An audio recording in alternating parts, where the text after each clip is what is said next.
In pain management, there are two Marmite words. If you're not familiar with Marmite, basically you either love it or you hate it. And the two things that people hate in pain management are pacing and acceptance. Pacing is really important. It basically means adapting to change. And one of the things a lot of people do when their health has interfered with life is that they keep trying to do whatever they used to do. And in pain management, this is very important because what it means is a lot of people keep pushing themselves to the limit and then crash out. And over time, it becomes a boom and a bust, and then a rest, and then a boom and a bust and a rest.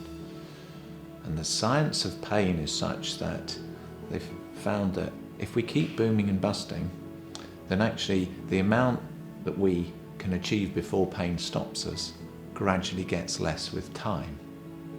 And the other thing is, just with time, we get worn out, we get fed up, and we start to just associate doing certain things with inevitable pain. So pacing is a way of breaking that relationship. In many ways, pacing is just what everyone else in the world does. It really means stopping before your body stops you. But if you used to do a lot in the past and your body doesn't let you do that anymore, you keep trying to do it. So my way of explaining pacing to people is to say, instead of going to 100% of capacity, work to 70. Now 70 isn't a dial that comes up in your head, it's not an exact number. It just basically means doing something such that you can still do a little bit more. It sounds simple, but a lot of people find that extraordinarily hard to do. And that's one of the big discussions we have over time with people, is coming to terms with that change and finding ways in which we can come to terms with change and work to that 70%. Some people choose not to, and that's fine.